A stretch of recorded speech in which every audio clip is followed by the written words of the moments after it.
Hi, Introduction to Business students. I'm sorry that I couldn't be with you today on the day before your test. Your test will be on Monday. Plan to take your test immediately when you walk in the door. I will hand it to you and you'll need to sit down and get started. It will take the entire class period. You are ready for the test if you can do these things. I can explain the basic economic problem. I can describe the role that consumers and businesses play in the different types of economic systems. I can discuss how supply and demand affect prices of products and services, and I can graph supply and demand. There is a study guide for you available in Edmodo. I sent it out this morning at 7 a.m.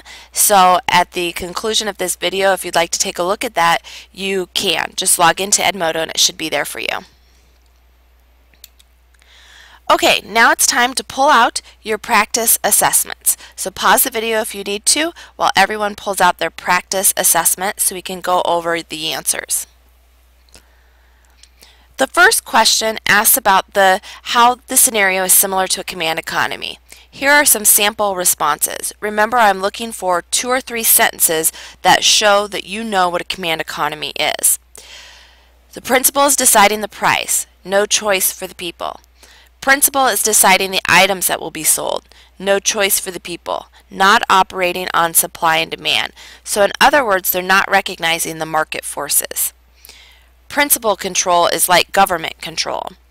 Students are like the citizens that cannot express their opinion, and the principal is not receptive to their ideas.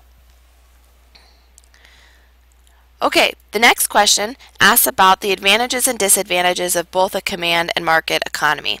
First, let's take a look at command economy.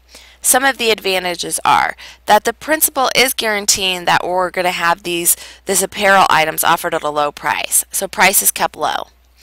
All students have the opportunity to purchase an item because the price is low and it's right here at school. Items are conservative and not inappropriate. The principal remains in control. It's easy and an understandable business model. You don't need to restock for all of the trends. If we have an orange sweatshirt, we'll just always have that orange sweatshirt for sale. Disadvantages. No choice. There could potentially be room to make a lot more profit, so we're losing out on potential profit. People are going online anyway and they're not purchasing from the in-school store. Low demand. The students are not happy with the items being offered. Could be more like a uniform than spirit wear. You may have come up with something different, so pause the video now and talk about additional items that you came up with and whether or not you think that they would fit the advantages and disadvantages of a command economy.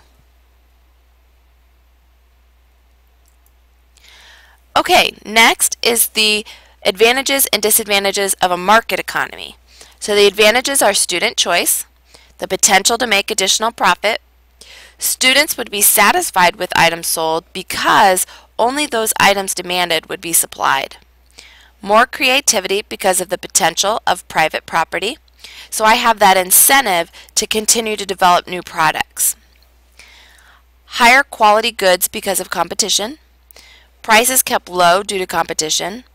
Educational advantages, and what that means is possibly students couldn't get involved in running the store as well as the principal.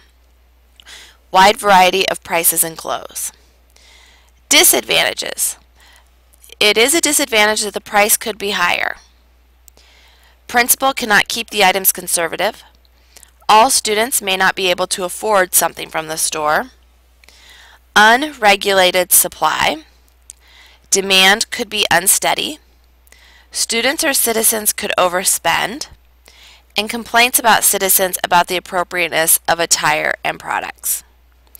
Pause the video and see if there's any others that you guys came up with.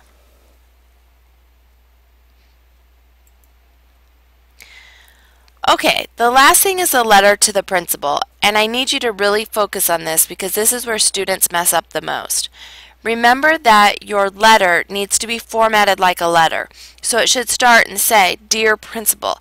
It should have some type of closing that includes your name. I am looking for 3 to 4 examples in your justification as to why it should be changed to a market economy. So here are some things that you could write about. Opportunity for other vendors to own private property and run a similar business within the school.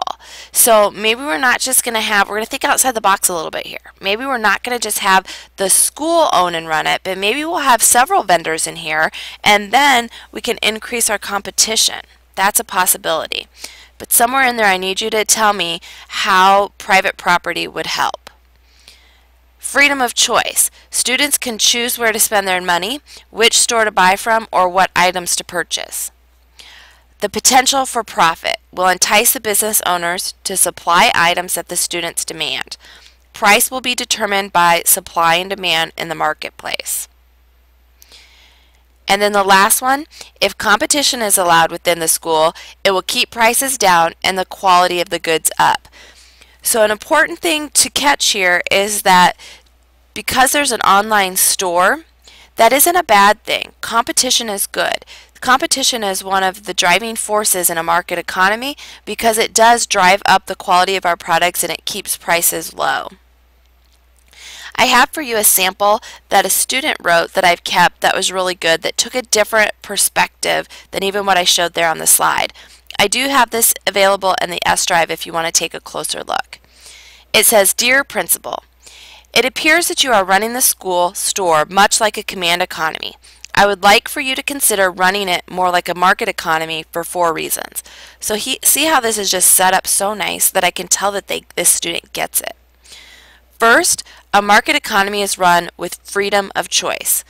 So as well as the students would still have the freedom to choose what type of clothing is offered within your store. I think that you'll find with more choices that students would be willing to buy trendier clothing that is still appropriate for school. Right now, they are choosing to buy someplace else and you are losing a profit. Secondly, in a market economy, you have all the rights to the store as a private owner, thus allowing you, the business owner, a stronger potential to keep and retain more profits and continue to make the business decisions. You will have the freedom to choose what to do with these profits. A market economy is driven by what people want. Typically, the producers will produce the items that consumers want because that will drive up profits. The competition in the online store will actually improve the quality of products and continue to keep prices low as you desire. If you create something with more popularity than the online store, students will buy from you. Finally, I have mentioned the additional potential for profit. The way you have it set up now, you are probably losing money or just breaking even because students do not want what you have to offer and you are offering your products at a low cost. By moving to a market economy and letting the decisions of the consumers help determine what is offered in your store, you will make more money. Thank you for your time, and I hope that you will consider changing the philosophy of your store to a market economy. And I've changed the name of the student to Susie Student. So this is available in the S drive if you want to take a closer look at it, but that's what I'm looking for, are these 4 principles of capitalism to prove that that would be more beneficial to the school store. Okay, once again, study this up because in addition to having this scenario on your test, you'll also have multiple choice, some true false, and you'll be asked to graph a supply and demand graph. So take some time now to look at the study guide and study up. See you on Monday.